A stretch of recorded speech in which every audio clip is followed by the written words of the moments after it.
Word around the town is that Donald J. Trump wants to move the Gazans out of Gaza and into either Jordan, Egypt, or both. He talked about this on Air Force One. It's very, very muffled, the audio, but I believe that if you just listen closely, you can hear exactly that he's saying. Basically, he's looking to talk to them, to the presidents of those countries, and work out a deal to get the Gazans out of there because, like he said, Gaza is a demolition site and needs to, be rebuilt in a different way. So Donald J. Trump is looking to empty Gaza. Check out what he says on Air Force One. I'm talking to General LCC tomorrow sometime, I believe. And I'd like Egypt to take people, and I'd like Jordan to take people. You're talking about probably 1.5 million people. And we just... So he said not only that he said that he wants them to take people, he said you're looking at probably 1.5 million people. So this isn't like, oh, we're just relocating a few Gazans. He's looking to get them all out of there. Clean out that whole thing. It's over the centuries that's had many, many conflicts that site. And I don't know, it's something has to happen, but it's literally a demolition site right now. Almost everything's demolished, and people are dying there. So I'd rather get involved with some of the Arab nations and build housing in a different location where they can maybe live in peace. Temporarily, or would they it could be either. It could be temporarily, could be long term. We're talking about a temporary or even long-term agreement, basically getting the Gazans out of Gaza and into a more stable living conditions, as he put it, and they can live in peace for a change. Now, obviously, the Arab countries are not going to be okay with this, and they're going to, try to make some problems. But really, they shouldn't, because Jordan is basically Palestine. It's about, I think, 60% or maybe even 70% Palestinians living in Jordan. It's essentially a Palestinian state. And so why shouldn't they be taking in their so-called Palestinian brothers in the Gazans?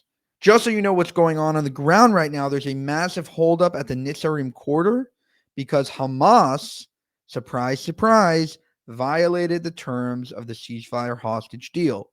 So yesterday, as you may be aware, the 4 Israeli soldiers were released for the 200 Hamas prisoners. But the difference is they weren't supposed to release those 4 Israeli soldiers.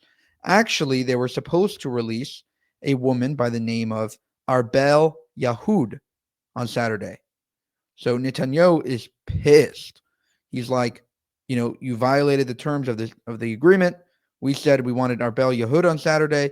Instead, you sent us 4 Israeli soldiers. They were not supposed to be released until the end of this deal. They were, I think, the last 4 that were going to be released, and Hamas obviously didn't, release them now. They also made a big spectacle, and that's a whole other thing. But just check out, this is the Nitzarim quarter right now where Gazans are sort of held up.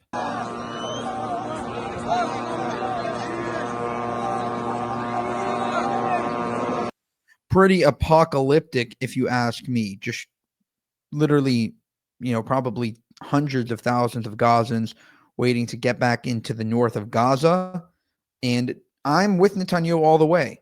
If they violate the terms of the ceasefire hostage agreement, and they're sending us the wrong people at the wrong time, and they're, especially the way that they treated them, we shouldn't be, upholding our side of the deal as well. I don't think that he's looking to totally sabotage the deal, but at the end of the day, they need to know that they need to go by the book and do exactly as proposed. Again, with regard to this idea that Donald J. Trump is going to relocate the Gazans, everybody on X that is pro-Israel is very, very happy about this. Even Itamar Ben-Gvir, their far-right minister, basically said, this is great. I've been saying this for a long time, and Netanyahu should start endorsing this. So Donald J. Trump, despite, his whole thing with Witkoff and forcing Israel into a ceasefire agreement, seems to back Israel 100% in the coming days.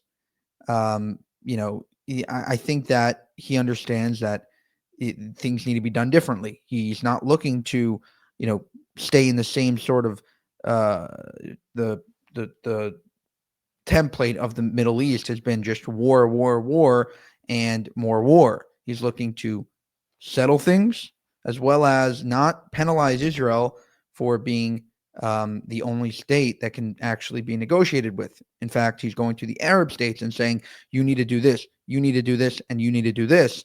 And I'm not going to take no for an answer. So it's great that Donald J. Trump is getting involved, as he puts it, with the Arab countries. For more, subscribe to this channel. If you want to help us make more of these videos, you can go to buymeacoffee.com/JewishUncensored. That's buymeacoffee.com/JewishUncensored.